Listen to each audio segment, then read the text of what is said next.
You're declining our offer? Good luck finding something better, the hiring manager said, throwing his head back with a laugh that echoed against the glass walls of the conference room. His colleagues exchanged amused glances as if I'd told the funniest joke they'd heard all week. I gripped my portfolio tighter, heat rising up my neck. My expertise in rare earth material recycling commands a higher market value. 8 years of specialized experience isn't reflected in this offer. We have 20 eager candidates who'd accept this salary without question, he replied, tapping my resume dismissively. Perhaps you've overestimated your importance. Something snapped inside me. I stood up, smoothed my dress, and looked him directly in the eyes. No, I haven't, but you certainly have underestimated it. Walking out, I heard them chuckling behind me. 3 weeks of interviews, ending like this. I had 2 weeks until rent was due, and dwindling savings. I never imagined that within 72 hours, everything would change. Before I tell you how I turned that humiliation into the greatest career triumph of my life, I want you to think about a time when someone undervalued your worth.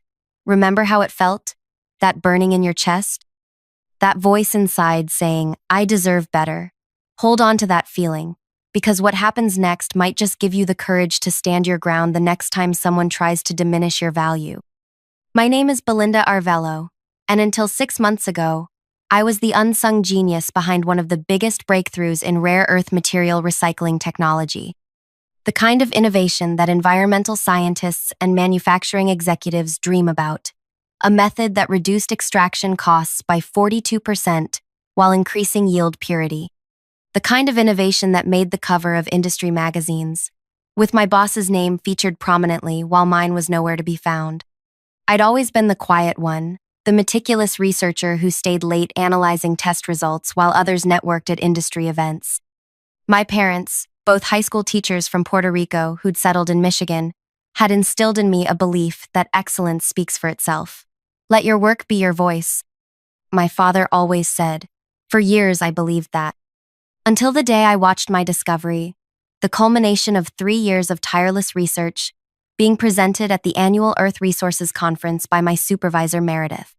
She stood there in the spotlight, fielding questions about my process, accepting accolades for my discovery, while I sat in the audience, invisible.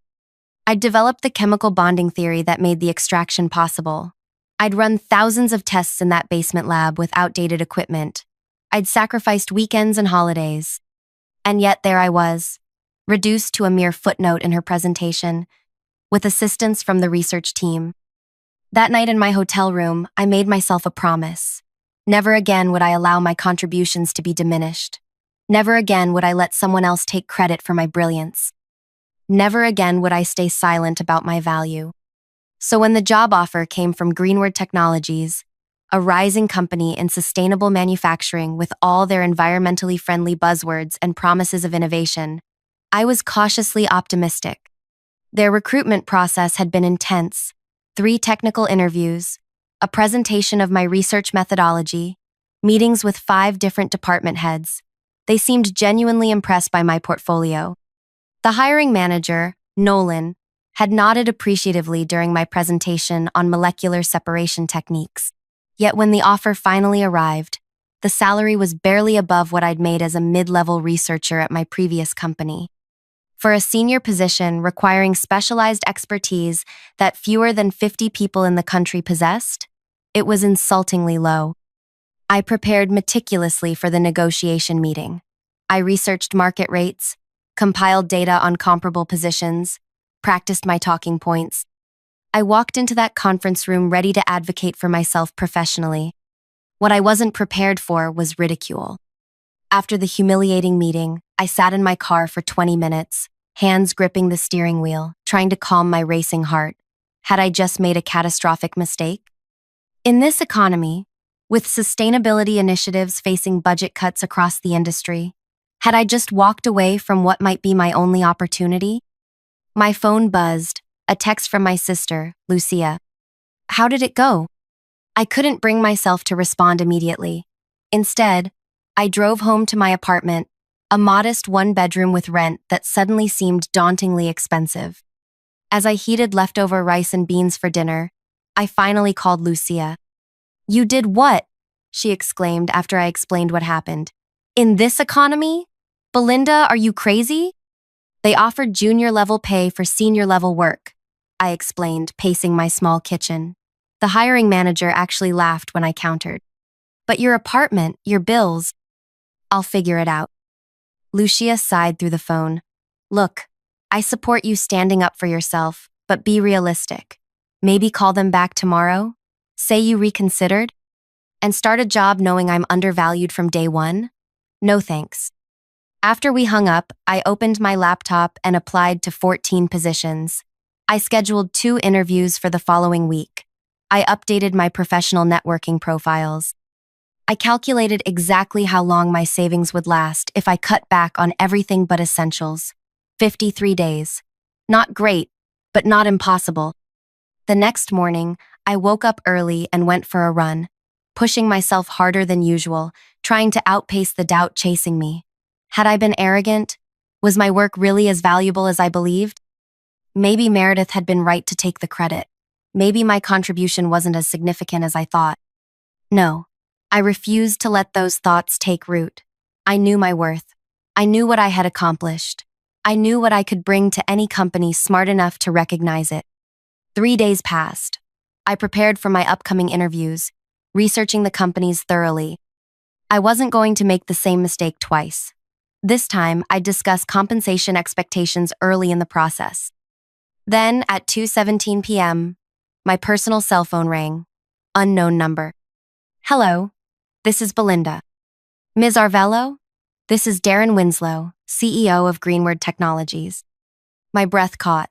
I'd never spoken with the CEO during the interview process, had never even seen him in the building. I heard you turned down our offer, he continued, his voice measured but curious. That's unusual. I remained silent, waiting for him to continue. After you left, our engineering team reviewed your portfolio again. Specifically, your molecular separation technique for lithium extraction.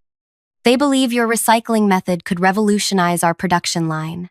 The projected savings are substantial, far more than we initially calculated.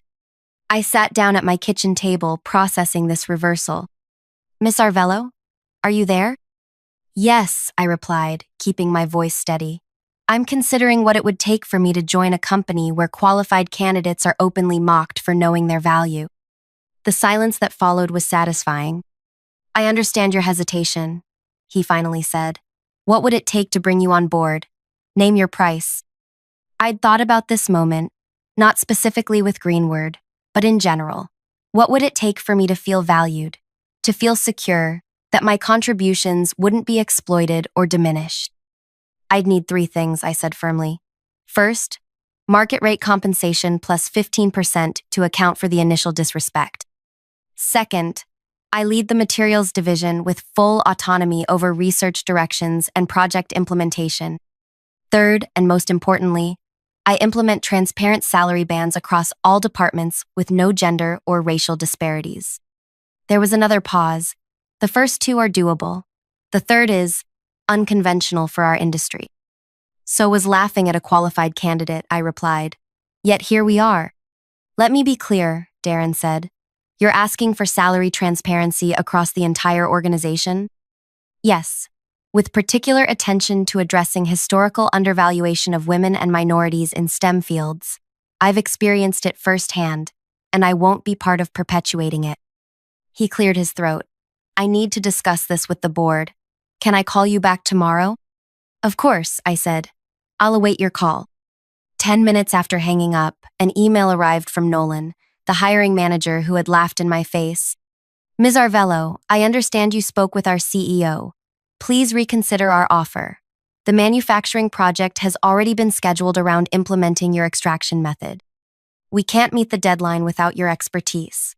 I apologize if our previous meeting ended on a negative note. I'd be happy to discuss terms that would make you comfortable joining our team. The contrast between his previous mockery and current desperation was striking. I closed my laptop without replying. That evening, my phone rang again. Darren Winslow. Ms. Arvelo, I've spoken with the board. We'd like to accept your terms, with one modification.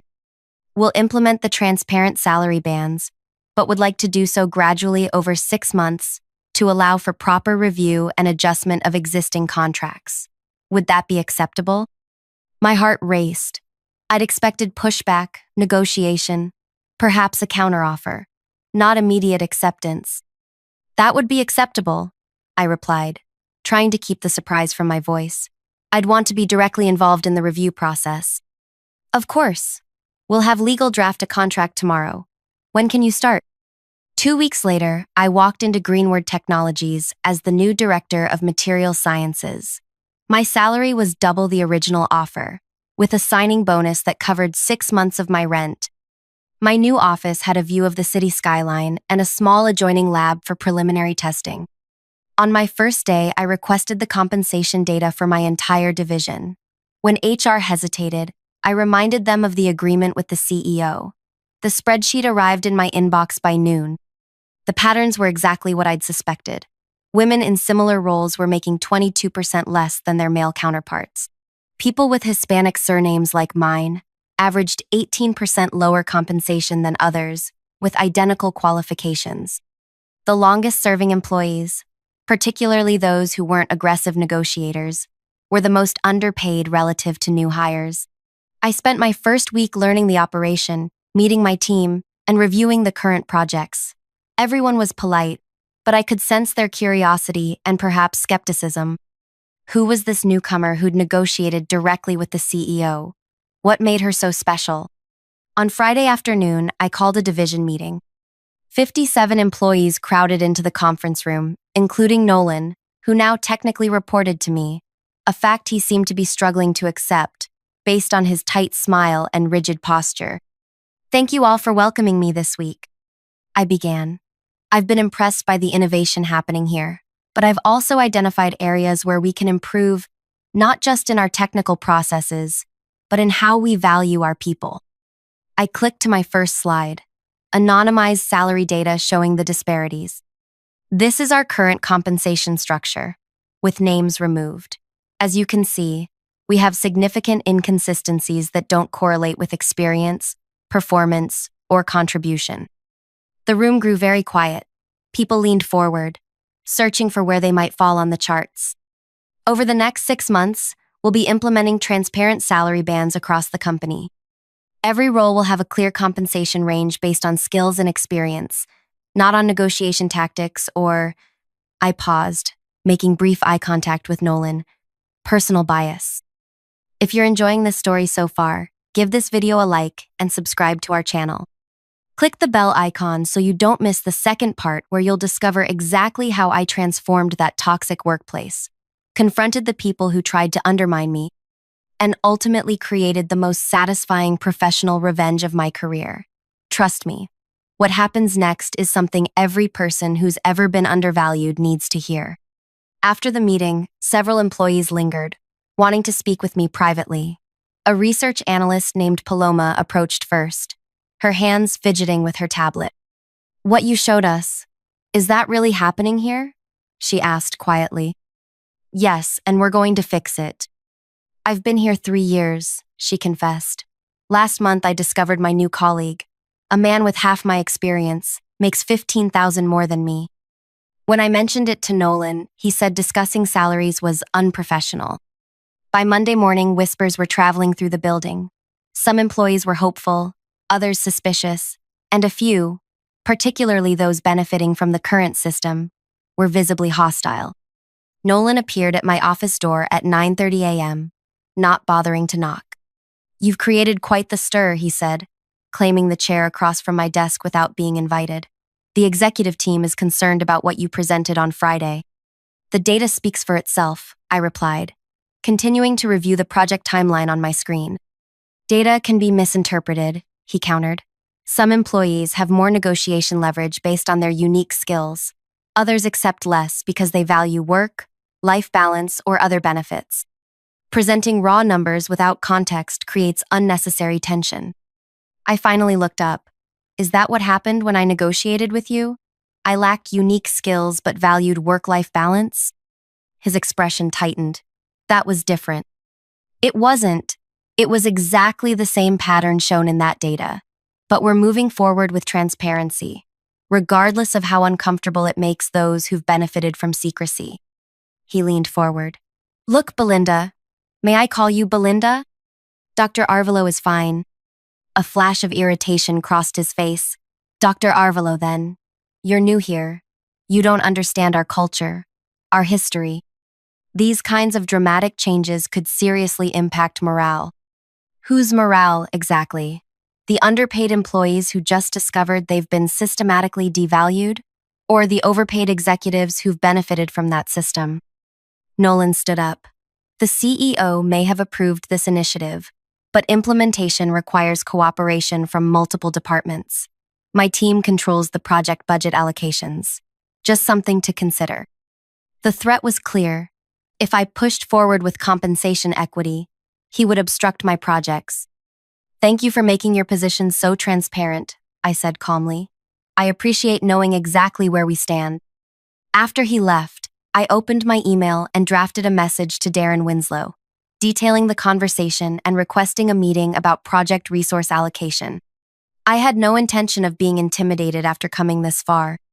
The following weeks were challenging. While Darren publicly supported the compensation review, I discovered numerous roadblocks erected by mid-level management. Meeting invitations mysteriously disappeared from my calendar. Critical emails were buried in group threads. Equipment orders from my lab were delayed due to processing errors. But I wasn't without allies. Paloma became my most valuable team member, brilliant at both research and navigating company politics. She introduced me to others who had been marginalized. A chemical engineer named Henri, who'd been passed over for promotion 3 times despite his innovations. A lab technician named Daisy, whose protocol improvements had been implemented company-wide without recognition. Together, we worked late nights and weekends, refining my extraction method for Greenwood's specific manufacturing needs. We converted a disused storage area into an additional testing space when our equipment requests were delayed. We documented everything meticulously, every achievement, every obstacle, every accidental exclusion from critical meetings. 6 weeks into my tenure, I presented our first prototype results to the executive team. The data was irrefutable. My process increased rare earth recovery by 37%, while reducing chemical waste by 44%. The potential profit impact was in the millions. Darren was visibly impressed. Several board members asked detailed questions about implementation timelines. Only Nolan remained stone-faced, picking at perceived flaws in our testing methodology.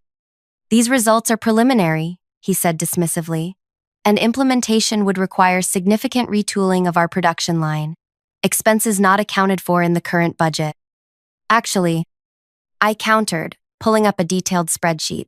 We've calculated complete implementation costs, including retooling, additional personnel training, and a 15% contingency buffer. Even with these investments, the ROI would be realized within 9 months, with projected annual savings of $12 million thereafter. As the executives murmured appreciatively, Nolan's expression darkened. There's still the matter of production disruption during implementation, he argued. We can't afford downtime on our main line.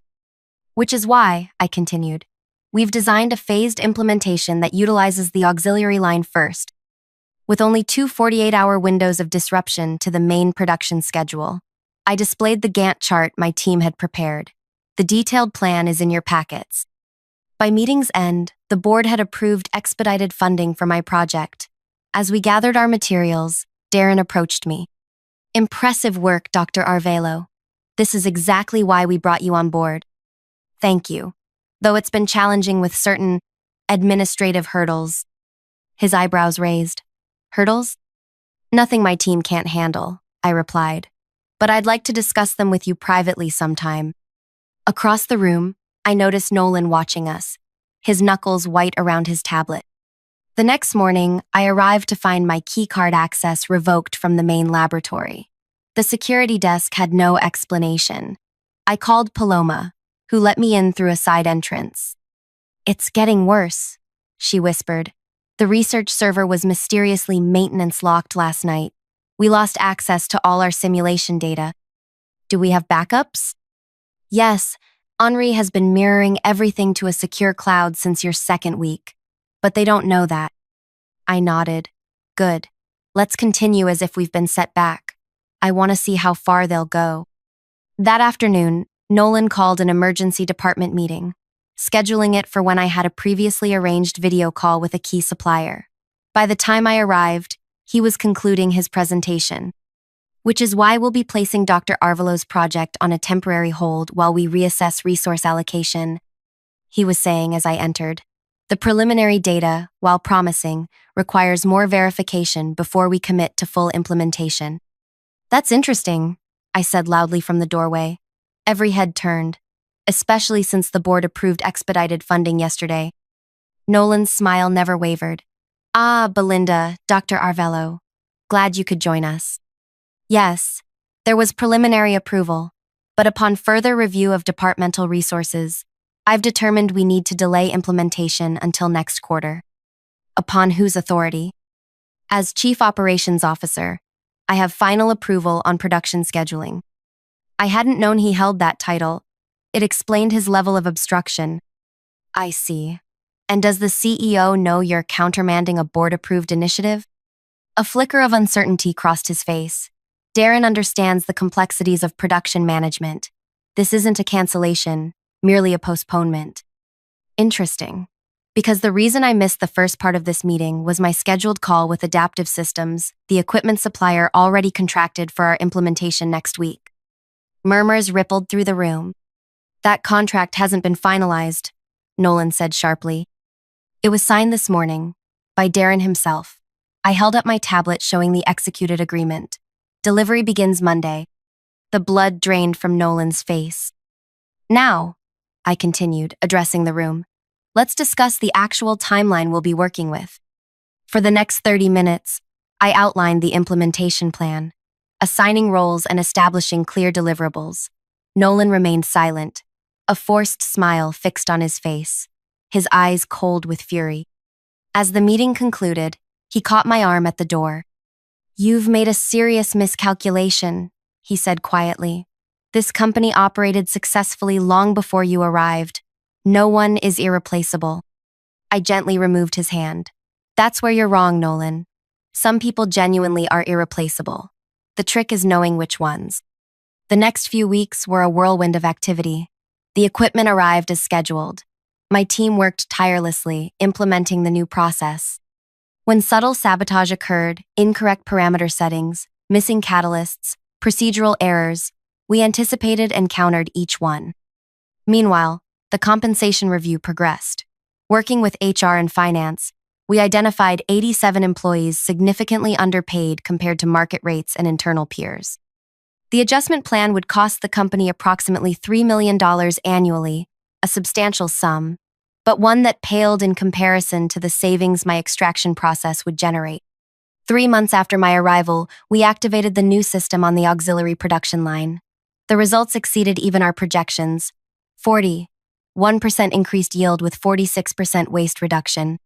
The board was elated. Darren began bringing potential investors and major clients to tour our facility, proudly showcasing our innovation. Nolan, however, became increasingly isolated. His attempts to undermine my project had been well documented in my regular updates to Darren. Several executives now bypassed him, coming directly to me with questions about materials and production improvements. Then came the company's quarterly town hall meeting. Traditionally, department heads presented their achievements and upcoming initiatives to the entire company. As the newest director, I was scheduled last. Nolan presented just before me, focusing on operational efficiencies his team had implemented, taking credit for several improvements actually developed by my group. I watched silently, cataloging each misrepresentation. When my turn came, I approached the podium calmly. Before I discuss the materials division's achievements, I'd like to clarify something from the previous presentation. I displayed side-by-side photographs of the production line modifications. These efficiency improvements were actually designed by Henri Nguyen from my team, who proposed them last month after identifying a bottleneck in the separation phase. I nodded toward Henri in the audience. His innovation deserves recognition. Nolan shifted uncomfortably in his seat as I continued through my presentation, highlighting each team member's contributions by name.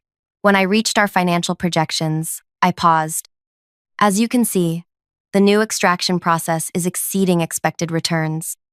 But there's another financial initiative I'd like to address. I displayed an anonymized graph showing salary adjustments across departments. Phase 1 of our compensation equity review is complete. Affected employees will see adjustments in their next paycheck. A buzz of excited whispers filled the auditorium. In the spirit of transparency, I want to explain how these adjustments were calculated. I detailed the methodology, the market comparisons, the internal equity considerations. This company's greatest asset is its people, all its people, not just those in leadership positions. Recognizing and fairly compensating everyone's contributions isn't just ethically right, it's good business. Valued employees innovate more, collaborate better, and stay longer. The applause that followed was thunderous. From the corner of my eye, I saw Nolan slip out a side door. The next morning, Darren called me to his office. Nolan was already there, along with the HR director. Dr. Arvelo, Darren began formally. Nolan has raised some serious concerns about your management approach. Nolan sat with his arms crossed, a satisfied expression on his face. He believes your compensation initiative is creating division among the staff and undermining the traditional authority structure. He's also suggested that you've been building what did you call it, Nolan? A parallel power structure, Nolan supplied, encouraging employees to bypass established management chains. I see, I said calmly. And what are your thoughts on these concerns, Darren? He leaned back. Well, that's why we're here. To discuss. Actually, I interrupted, pulling out my tablet. Before we continue, I'd like to share some relevant information. I connected my device to the room's display screen. Over the past 3 months, I've documented numerous instances of administrative obstruction directed at my team and our projects. I displayed a detailed spreadsheet with dates, incidents, and supporting evidence. Deleted meeting invitations, restricted lab access, delayed equipment orders, resource allocations mysteriously reduced, project timeline adjustments made without consultation. I scrolled through page after page. Each incident individually could be dismissed as an oversight. Together, they form a clear pattern. Nolan's face flushed. This is absurd. You're manipulating routine administrative issues to create some conspiracy. I'm not finished, I continued. I also have documentation of credit misappropriation, innovations and improvements developed by my team that were presented as achievements of the operations division. I switched to video clips from various meetings, showing Nolan taking credit for work he hadn't done. Most concerning, however, is this. I pulled up email exchanges Nolan had believed were private. Communications instructing staff to delay or obstruct board, approved projects. Direct violation of company policy and potentially fiduciary responsibility. The room fell silent. Darren's expression had transformed from concerned to stunned.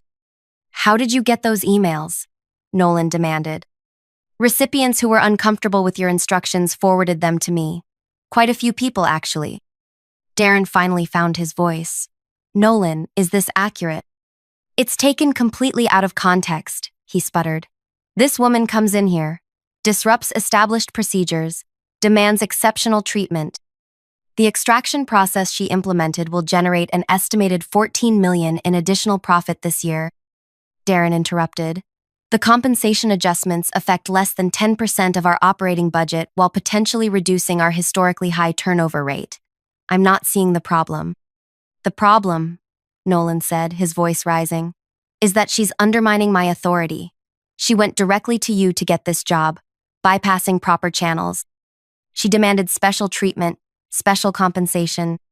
I demanded fair compensation, I corrected, for myself and for others. You know nothing about how this company operates. 8 years of specialized experience? Please, I've been in this industry for 15 years.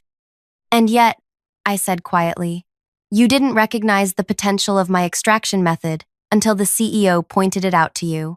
You laughed when I stated my worth. You've been trying to sabotage my work since I arrived. Why? Because I refuse to accept less than I deserve? Darren held up his hand. That's enough. Nolan, I need to speak with you privately. Dr. Arvelo, thank you for this information. We'll continue our discussion later. I gathered my materials and left, closing the door behind me but lingering in the adjacent hallway. Through the not quite soundproof walls, I heard Darren's voice rise. Completely unacceptable behavior. The board will. 2 hours later, a company-wide email announced a reorganization of leadership structure. Nolan would be transitioning to an advisory role effective immediately. The operations division would temporarily report directly to the CEO until a replacement could be found. The following week, Darren called me back to his office. I'd like to offer you a promotion, he said without preamble. Executive Vice President of Innovation and Operations. You'd oversee both your current division and the operations team. I raised my eyebrows. That's a significant expansion of responsibilities. With compensation adjusted accordingly, of course. He slid a paper across the desk. The figure made me blink. You've demonstrated exceptional technical expertise, he continued. But more importantly, you've shown leadership qualities we desperately need. You identify problems, develop solutions, and stand by your principles even when it's difficult. Those are rare traits. I studied him carefully. And the Compensation Transparency Initiative continues as planned. In fact, I'd like you to accelerate it. The board has reviewed the initial data and agrees we need to address these disparities company-wide. I nodded slowly. In that case, I accept. 6 months after walking out of that humiliating interview, I sat at the head of the conference table in the same room where Nolan had laughed at my counteroffer. The space had been renovated, brighter lighting, new technology, even the chairs were different, but the transformation of the company culture was even more dramatic. The compensation review was complete. Every employee now understood exactly how their salary was determined and what they needed to do to advance. Productivity had increased 23%. Turnover had dropped by half. My extraction process had been fully implemented across all production lines, generating savings that exceeded our most optimistic projections. 3 competitors had already approached us about licensing the technology. As the executive team filed in for our strategic planning session, I noticed a new face, a young woman clutching a portfolio, looking exactly as nervous as I had felt during my interviews. Everyone, this is Akira Tanaka, Darren introduced. She's joining us as our new environmental compliance specialist. I smiled at her. Welcome, Akira, we're glad to have you. After the meeting, she approached me hesitantly. Dr. Arvelo? I just wanted to say, your work on rare earth recycling has been revolutionary. It's why I wanted to join Greenward. Thank you. That means a lot. She glanced around to ensure no one was listening. I also heard about what you did with the compensation structure. My previous employer had similar issues. It's inspiring to see someone actually fix the problem instead of just acknowledging it. I thought about my journey, from being mocked in a job interview to transforming an entire company culture. Never let anyone tell you what you're worth, I told her. And never stay silent when you see others being undervalued. As she left, my phone buzzed with a news alert. My previous employer, the one where Meredith had taken credit for my work, was struggling after failing to keep pace with new extraction technologies. Their stock had dropped 30% in 3 months. I smiled and closed the notification. Sometimes the best revenge isn't what you do to others, it's what you build for yourself and those around you. If my story resonated with you, please hit that like button and subscribe to our channel. I'd love to hear in the comments about a time when you stood your ground and demanded your worth, or maybe when you wish you had. Has anyone ever underestimated you only to regret it later? Share your experiences below. And don't forget to turn on notifications so you never miss another story of triumph over those who try to diminish your value. Remember, knowing your worth isn't arrogance. It's self-respect. And sometimes, it's the first step toward changing not just your life, but an entire system.